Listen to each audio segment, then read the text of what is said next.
ওই অঞ্চল থেকে, কুমিল্লা অঞ্চল থেকে বেশি আসছে, তাই না? আর একটা আঞ্চলিকতা তো আছেই, নিজের জেলা নিজের এলাকা। আমি অনুরোধ করব, রাস্তাঘাটে যারা আছি, ওয়াজের নিয়তে যারা আসছে, চলে আসে, এই বসো বসো বসো, গন্ডগোল করা যাবে না। সামনে যারা আছে স্বেচ্ছাসেবকদের বসায় দেই। মাওলানা মুফতি বশিরুল্লাহ সাহেবের ইখলাসের কারণে এত সুন্দর জমায়েত। আমি বলতেছিলাম আসার সময়, আর এদিকে মাহফিল শুরু হয় রাত 10টা বাজে, মাগরিবের পরে কি বয়ান করুন? এখন লোকজন সব ব্যস্ত না, ধীরে ধীরে ফ্রি হবে, মাহফিলে আসবে। আমি যেই বিষয়টা নিয়ে আলোচনা করতে চাই, হয়তো আমার আলোচনা শুনেছেন। মাশাআল্লাহ মাশাআল্লাহ, ঠিক আছে, বসো। আচ্ছা বসো বাবা, বসো বাচ্চাদের বসা হলো বাবা, একটা পাশে বসা থাক। আলোচনাটা ওয়াজ হিসেবে নিব না তালিম হিসেবে নিব? হাজার হাজার ক্যামেরার যুগ, হয়তো বা শুনেছেন, আবার শোনেন, হয়তো বা শোনেন নাই, বোঝার চেষ্টা করেন। কোরআনুল কারীমের যে আয়াত আমি তেলাওয়াত করেছি, সূরাতুল মায়েদা আয়াত নম্বর 104। বলেন আয়াত নম্বর 104। 100 বলেন 104।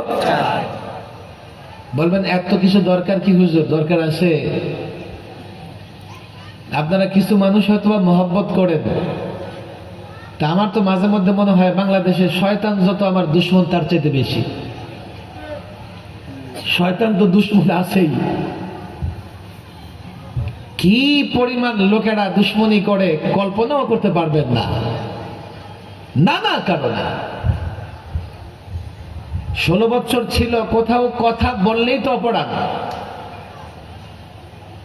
তখন একটা সময় পার করেছি, এখন লড়াইটা শুরু হয়ে গেছে এলেমের জাহালতের সঙ্গে। যারা জাহালতে আক্রান্ত, অজ্ঞতায় আক্রান্ত, মূর্খতায় আক্রান্ত, কথা বললেই তার দলের বিরুদ্ধে গেছে, সে মনে করে কোনো ব্যক্তির বিরুদ্ধে গেছে, চলো দুশ্মনী শুরু করে দেয়। রেফারেন্স দিয়ে বলে যায়, বিশ্বাস না হলে দেখে নেবেন, আলেমদের সঙ্গে পরামর্শ করে দেবেন। আয়াতে কি বলা হয়েছে অনুবাদ শুনলে আপনারাও বুঝবেন। ওয়াইদা কিলা লাহুম তাআলাউ, যখন তাদেরকে বলা হতো আসো আসো।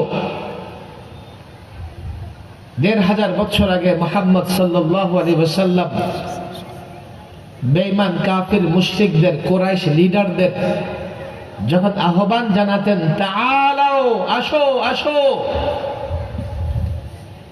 ইলা মা আনজালাল্লাহ, সেদিকে আসো, আল্লাহ যা অবতীর্ণ করেছে, ওয়া ইলার রাসূল, এবং রাসূলের দিকে আসো। তাদেরকে সত্য ন্যায় হকের দিকে যখন আহ্বান করা হতো, জবাবে তারা বলতো, ক্বালু হাসবুনা মা ওয়াজাদনা আলাইহি আবানা, না মুহাম্মদ না, আমাদের জন্য যথেষ্ট ওই পথ, যে পথে আমরা আমাদের বাপদাদাদেরকে পেয়েছি। তারা বাপদাদাদের পথ ছেড়ে কোরআন এবং রাসূলের পথে আসবে না, পরিষ্কার বলে দিয়েছে। বাপদাদাদের পথে চলবে তারা, এই কথা, তাদের এই উত্তর আল্লাহ তাবারক ওয়া তাআলা পছন্দ করেন নাই। কিন্তু কোরআনুল কারীমে সূরাতুল ইউসুফের এক আয়াতে হযরত ইউসুফ আলাইহিস সালাম তার একটা উক্তি আল্লাহ তাবারক ওয়া তাআলা বর্ণনা করেছেন, ওয়াত্তাবা'তু মিল্লাতা আবাই, আমি আমার বাপদাদাদের অনুসরণ করেছি, ইব্রাহিম ওয়া ইসহাক ওয়া ইয়াকুব, একজন পয়গম্বর বলতেছেন আমি আমার বাপ দাদাদের অনুসরণ করেছি। আবার এই আয়াতে কাফের মুশরিকরা বলতেছে আমাদের জন্য বাপ দাদাদের পথ যথেষ্ট।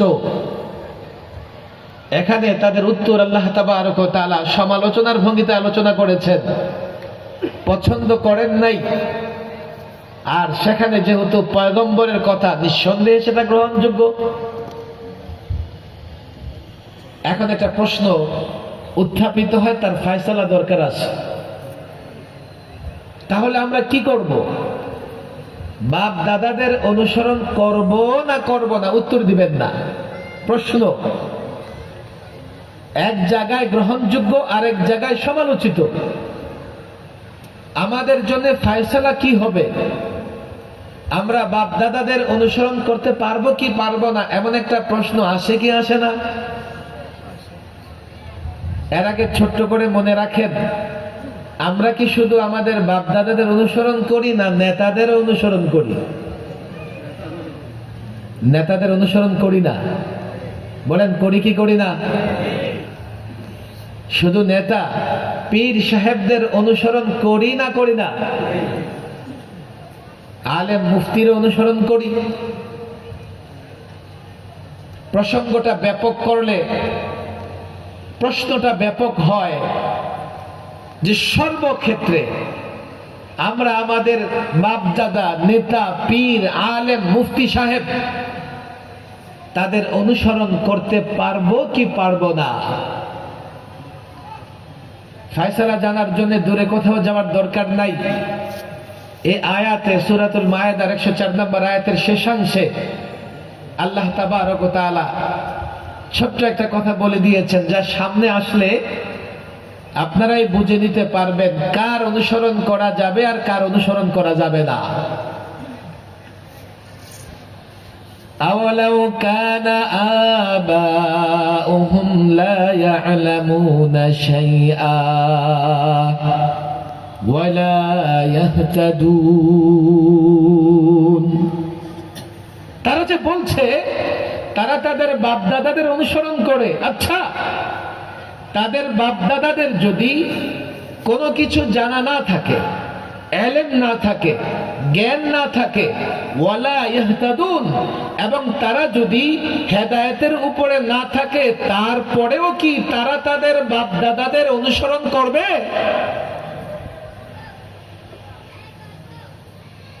ছোট্ট এই কথা দ্বারা বোঝা যায়,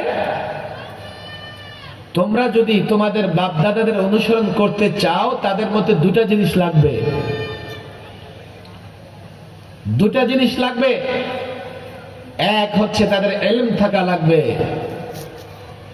দুই হচ্ছে হেদায়েত, ইলম অনুযায়ী চলাকে হেদায়েত, হেদায়েতের পথ। যেহেতু কাফের মুশরিকদের বাপ দাদাদের ইলমও ছিল না আসমানি কিতাবের, এবং তারা হেদায়েতের উপরে ছিল না, এই জন্য কাফের মুশরিকরা যখন বলেছে আমরা আমাদের বাপ দাদাদের পথ চলবো, সেটাই যথেষ্ট, এই উত্তর গ্রহণযোগ্য নয়। কিন্তু হযরত ইউসুফ যখন বলেছেন আমি আমাদের বাপ দাদাদের অনুসরণ করি, সেটা কেন গ্রহণযোগ্য? হযরত ইউসুফ আলাইহিস সালামের বাবার নাম কি? নবী ছিলেন। নবী নিঃসন্দেহে নবী সময়ের সবচেয়ে বড় আলেম হয়ে থাকেন। নবী শুধুমাত্র হেদায়েতের উপরে নয়, লোকদেরকে হেদায়েতের পথে ডাকেন। হযরত ইয়াকুব আলাইহিস সালামের বাবার নাম ইসহাক আলাইহিস সালাম, নবী ছিলেন। হযরত ইসহাক আলাইহিস সালামের বাবার নাম ইব্রাহিম আলাইহিস সালাম, যার সুন্নাহগুলো আমরাও অনুসরণ করি। কথা ঠিক না ঠিক? হযরত ইউসুফ আলাইহিস সালামের কথা এই জন্যই গ্রহণযোগ্য, তিনি ওই বাপদাদাদের অনুসরণের কথা বলেছেন যে বাপদাদাদের ইলমও ছিল, তারা হেদায়েতের উপর ছিলেন। আর কাফির মুশরিকরা তারা তাদের বাপদাদাদের অনুসরণের কথা বলেছে অথচ তাদের বাপদাদারা অগ্নি পূজক, মূর্তি পূজক ছিল, তাদের আসমানি কিতাবের ইলম ছিল না, তারা হেদায়েতের উপরে ছিল না। কথা একেবারেই পরিষ্কার, বাপদাদাদের অনুসরণ করবেন, দলের অনুসরণ করবেন, নেতার অনুসরণ করবেন, পীরের অনুসরণ করবেন, নামকা বস্তে মুফতি মুহাদ্দিসের অনুসরণ করবেন, লেবাসদারি কোন ব্যক্তির অনুসরণ করবেন। আল্লাহর কসম করে বলি, সিদ্ধান্ত নিয়ে যান, ফয়সালা নিয়ে যান। এক নাম্বার, তার ভেতরে কোরআন সুন্নাহর ইলম থাকা লাগবে। শুধু ইলম থাকলেই হবে না, কোরআন সুন্নাহ অনুযায়ী তাকে জীবন যাপন করতে হবে। আর না হয় ইসলামী দলের নাম নেক, মুফতি লাগাক, সৈয়দ লাগাক, মুহাদ্দিস লাগাক, ইসলামী দলের টেন্ডারবাজি করুক আর যাই করুক না কেন, সেই নেতা সেই ব্যক্তির অনুসরণ করা যাবে না। লড়াইটা ইলম এবং জাহালতের। আজকে যতটা না আমরা জ্ঞান নির্ভর লড়াই করি, জাহালতের উপরে লড়াই করে ইসলামের নামে অনেক হয়ে গেছে। আপনারা অবাক হবেন, আমি যখন সরকারি মেহমান ছিলাম, তখন বাংলাদেশে মাজার কমিটির সেক্রেটারির সাথে আমার দেখা। সে আমারে বললো, হুজুর জানেন, আমি তারে বললাম, এ তোমাদেরকে এতগুলো এমপি দিছে কেন? 3-4টা এমপি হয়ে গেল তোমরা। হুজুর বলেন কি, বাংলাদেশে 52,000 মাজার আছে। আমি বললাম যে 10,000 মাদ্রাসা নাই, 52,000 মাজার আছে। আবার ওদের ভিতরে একটা ইউনিটি আছে। প্রথম কাজটা, এই মাজারওয়ালারা আমাদের যুবকদের চরিত্র এবং ঈমান ধ্বংস করতেছে। সেটাও কিসের নামে? তাসাউফের নামে, পীর মুরিদের নামে। অথচ তারা লড়াই করে জাহালতের উপরে। তাদের ভেতরে কোরআন সুন্নাহ জানে। এক নাম্বার যে পীর, তার পেটে বোমা মারলেও হিরোশিমা নাগাসার মতো আরবি অক্ষরগুলো শুদ্ধ বের হবে না। মাশাআল্লাহ, অনেক পীর তো তাদের এমন আছে, সফান সফা, দেখা বুঝাই যায় না নারী না পুরুষ না হিজলা। এমন পীরেরও মুরিদ আছে মাজারওয়ালাদের। ইসলামের কিছু পরিভাষা, পীর, মুরিদি, তাসাউফ, জিকিরের মজলিস, এই মজলিস, অথচ তারা অন্ধকারে আছে, জাহালতের অন্ধকারে, অজ্ঞতার অন্ধকারে। এরপরে আরেক দল আছে রাজনৈতিক কাজে ব্যস্ত। আমার উপর নারাজ হইলে মন চাইলে হন আপনারা। আমি ডাক্তারের পোশাক লাগাইলে যেমনি ভাবে ডাক্তার হয়ে যাই না, আমি ইসলামের স্লোগান দিলেই আমি ইসলামী পণ্ডিত হয়ে যাই না। আফসোস, এবার দুর্গা পূজায় এই জাহালতের বিরুদ্ধে লড়াইয়ের নতুন সূচনা হয়েছে আমি মনে করি। আমি আগেও দেখেছি বাংলাদেশের জায়গায় জায়গায় সামান্য ভোটের জন্য মুসলমান যুবকেরা শারদীয় দুর্গা পূজার শুভেচ্ছা লাগাই রাখে। অথচ সে জানে না যে শুভেচ্ছা কোথায় জানাতে হবে, কোথায় জানানো যাবে না। শুভেচ্ছা মানে শুভ ইচ্ছা, শুভ মানে কল্যাণ, ভালো, ইচ্ছা মানে কামনা। আপনি রাজনীতি করেন, রাজনীতির খাতিরে ওখানে গিয়ে শুভেচ্ছা জানায় আসলেন, কুফুর শিরিকে শুভেচ্ছা জানানো মানে হচ্ছে, আল্লাহ মাফ করুন, যেই অপরাধের শাস্তি চিরস্থায়ী জাহান্নাম, সেটাতে কখনোই কোনো মুসলমান শুভ কামনা শুভেচ্ছা জানাতে পারে না। বলে হুজুর এই কথাগুলো বলার দরকার কি? দরকার আছে। আমাদের যারা নেতা হয় তাদের অনেক অনুসারী থাকে। আমরা যদি ওই নেতাদের ঠিক করতে না পারি, নেতা জাপ দিয়ে যেখানে যাবে অনুসারীরা সেখানে যাবে। নেতা জাপ দিয়ে আগুনে পড়লে অনুসারীরা সেখানে যাবে।